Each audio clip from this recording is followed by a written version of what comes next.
With a lot of art, it doesn't matter sometimes what it's about, it's how it's interpreted and what it does to someone. Right? Does it move you? Do you hate it or do you love it, right?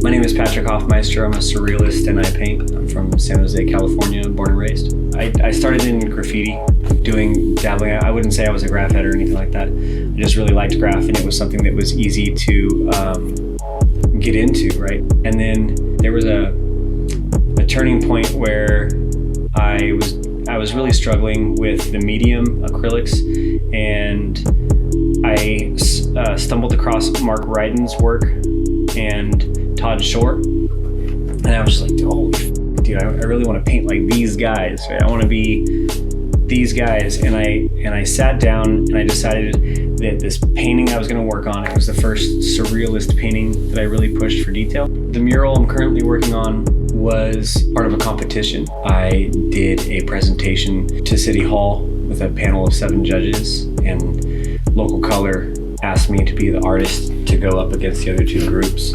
What drew me to Patrick was his style, and I really like that his artwork is inspired by nature and has like a very psychedelic vibe to it. And when we initially got the invitation to be a part of this project, I had to think about like, what have we not seen in all of the many murals that we have in downtown, and all of the artists that I've ever wanted to work with in San Jose. And of course, there's so many.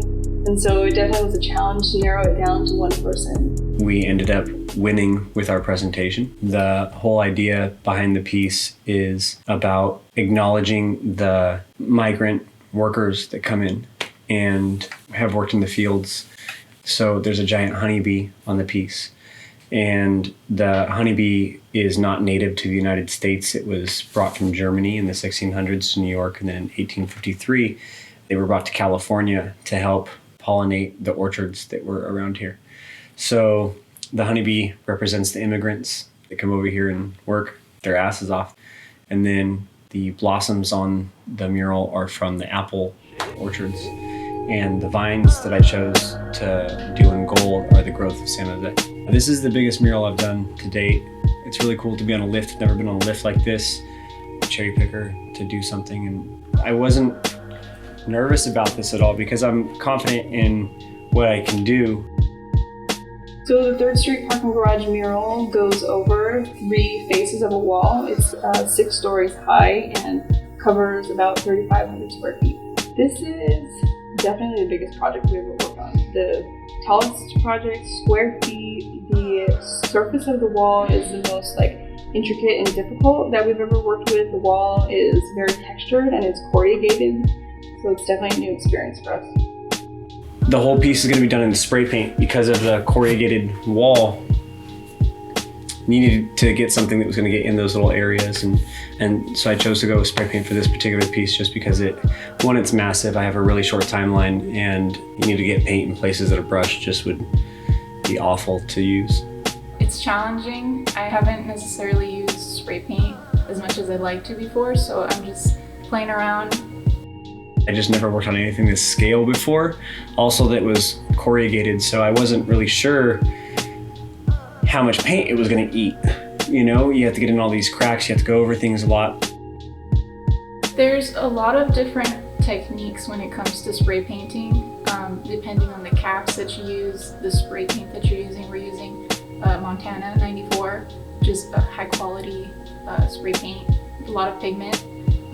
Depending on how you tilt the can, you can get different effects. If it's further away, you can get more coverage. Also, it just depends on the cap too, and just your technique.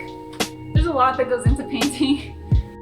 The first 2 days, I think most of the problems so far have been presented.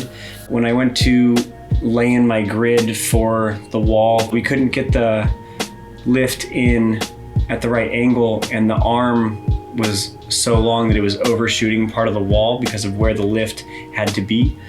So it took 2 weeks, and there was a whole set of bushes that needed to be removed so that we could actually drive the lift onto the lawn. But I'd say that was the biggest hiccup, because I actually had to change like my whole process, because originally I was going to start the beef first and then I was going to move to the pattern wall. But now that it went the other way, I'm actually really happy that I started off with the pattern wall, because it felt like it was going to be more of a daunting task, which is cool that I used my fresh energy in the beginning of that with the pattern wall.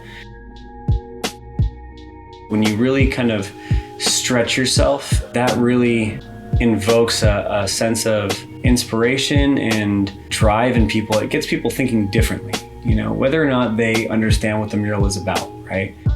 Murals help people think. I think art gives people life. I think when you see something on a building, it's massive, it kind of puts you in a different place mentally if you take time to appreciate it. I want them to feel however they feel, but I definitely want them to feel something.